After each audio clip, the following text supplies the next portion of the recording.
এবারে ডিপিএল এর খবর। মিরপুরে গাজী গ্রুপ ক্রিকেটকে 8 উইকেটে হারিয়েছে রূপগঞ্জ টাইগার্স। বিকেএসপিতে তানজিদ তামিমের ঝোড়ো সেঞ্চুরির দিনে পারটেক্সকে 10 উইকেটের বিশাল ব্যবধানে হারিয়েছে লেজেন্ডস অফ রূপগঞ্জ। আরেক খেলায় ব্রাদার্স ইউনিয়নের বিপক্ষে 4 উইকেটের জয় পেয়েছে অগ্রণী ব্যাংক ক্রিকেট ক্লাব। 65% পর্যন্ত বিদ্যুৎ সাশ্রয়ী হাইসেন্স এসি। হাইসেন্স 22 গজে নাসির হোসেনের প্রত্যাবর্তনের ম্যাচে মিরপুরে গাজী গ্রুপকে 8 উইকেটে হারিয়েছে রূপগঞ্জ টাইগার্স। আগে ব্যাট করতে নেমে রূপগঞ্জের বোলিং নৈপুণ্যে মাত্র 159 রানেই গুড়িয়ে যায় গাজীর ইনিংস। ফেরার ম্যাচে নাসির নেন 1 উইকেট।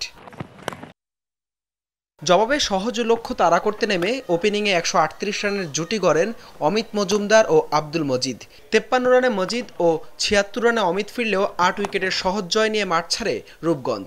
এই জয়ে 5 পয়েন্ট নিয়ে টেবিলের 9 থাকা রূপগঞ্জ রেলিগেশন থেকে অনেকটাই সুবিধাজনক অবস্থায় আছে। অপরদিকে হারলেও 12 পয়েন্ট নিয়ে সুপার 6-এ শক্ত অবস্থানে গাজী গ্রুপ। অপরদিকে বিকেএসপিতে লিজেন্ডস অফ রূপগঞ্জের সামনে মাত্র 129 রানে থামে পারটেক্সের ইনিংস।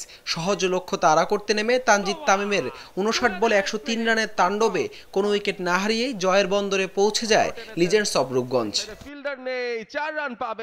দারুণ জয়ে 11 পয়েন্ট নিয়ে টেবিলের 5-এ অবস্থান করছে দলটা।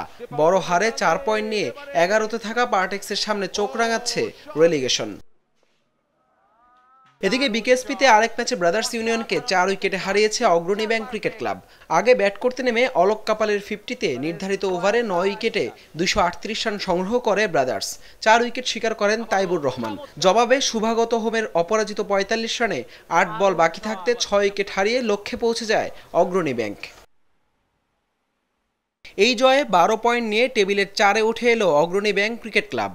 অপরদিকে মাত্র 5 পয়েন্ট নিয়ে 10-এ থাকা ব্রাদার্স ইউনিয়নের সামনে শঙ্কা রেলিগেশনের। বোলাররা অনেকটাই চেপে। হাসান আল মারুফ, যমুনা স্পোর্টস, ঢাকা।